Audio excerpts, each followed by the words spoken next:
Look what I found. Noah's Ark of biblical proportions opens in Kentucky. This is so cool, guys. It's like 2 hours away from me.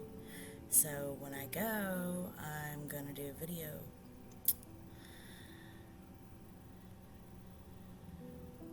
I'll leave a link in the description. Mike Zophath says visitors to Ark Encounter Park in Williamstown, Kentucky will be impressed by the size and presentation of the replica of Noah's Ark, which is slated to open on July 7th. Visitors will park in a lot and then travel in buses painted with images of biblical floods down a 2-lane road to the Ark in a valley. The expanse of the 510 feet long, 85 feet wide, 51 feet tall Ark is a sight to behold, and it's located in Williamstown, Kentucky. A 510-foot-long, $100 million Noah's Ark attraction built by Christians who say the biblical story really happened, yes it did, opened in Kentucky last week. Since its announcement in 2010, the Ark project has rankled opponents who say the attraction will be detrimental to science education and shouldn't have won state tax incentives. Whatever. I believe this is going to be one of the greatest Christian outreaches of this era in history, said Ken Ham, president of Answers in Genesis, the ministry that built the Ark. Ham said the massive ark, based on the tale of a man who got an end-of-the-world warning from God about a massive flood, will stand as proof that the stories of the Bible are true. The group invited media and thousands of supporters for a preview last week, the first glimpse inside the giant, mostly wood structure. People are going to come from all over the world, Ham said to thousands of people in front of the ark.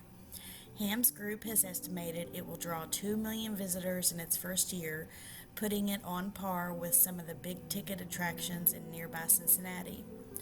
The group says the Ark is built based on dimensions in the Bible.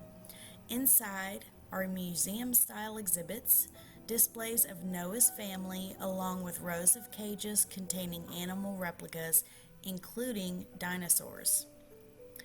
The group believes that God created everything about 6,000 years ago. Man, dinosaur, and everything else. So dinosaurs still would have been around at the time of Noah's flood. Scientists say dinosaurs died about 65 million years before man appeared. An Ark opponent who leads an atheist group called the Tri-State Free Thinkers said the religious theme park will be unlikely any other in the nation because of its rejection of science. Basically, this boat is a church raising scientifically illiterate children and lying to them about science, said Jim Helton, who lives about a half an hour from the Ark.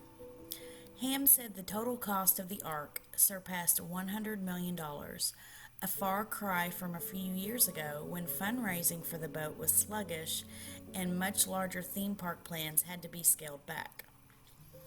Millions of people first learned about plans for the Ark during a debate on evolution between TV's Bill Nye, and quote, the science guy, and Ham in early 2014. A few weeks later, a local bond issuance infused tens of millions of dollars into struggling fundraising efforts. And earlier this year, a federal judge ruled the Ark could receive a Kentucky sales tax incentive worth up to $18 million, while giving a strict religious test to its employees. Months later, the tax incentive ruling still has some opponents of the boat scratching their heads. It's a clear violation of separation of church and state. What they're doing is utterly ridiculous, and anywhere else I don't think it would be allowed, Helton said. The court ruled in January that the Kentucky officials could not impose requirements on the Ark that were not applied to the other applicants for the tax incentive, which rebates a portion of the sales tax collected by the Ark. That cleared the way for the group to seek out only Christians to fill its labor force. New applicants will be required to sign a statement saying they're Christian and profess Christ as their Savior. Philip Steele, one of the thousands who got an early preview of the Ark, echoed Ham's often repeated comment that the sales tax generated by the Ark wouldn't exist if the Ark was never built. I just don't think they understand it, Steele said of the Ark's critics. They'll be able to keep a portion of the sales tax to further their ministry, but so be it. When Ham was asked about the tax incentive at the event, he drew loud cheers when he proclaimed to no taxpayer money was used to build the Ark.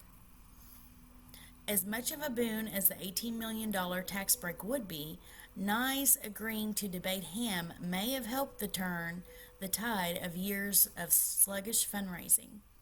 Nye, a high-profile science advocate and former TV personality, debated Ham on evolution and drew a huge online audience. Nye later said he didn't realize the attention it would draw and said he was, quote, heartbroken and sickened for the Commonwealth of Kentucky. The video of the debate posted by Answers in Genesis on YouTube has 5.4 million views. About 3 weeks after the debate, Ham announced that a bond offering from the city of Williamstown had raised $62 million for the project, and a few months later, Answers in Genesis was breaking ground at the site of the Ark. I am so excited. I will leave a link in the description. May you all have a blessed day and much love.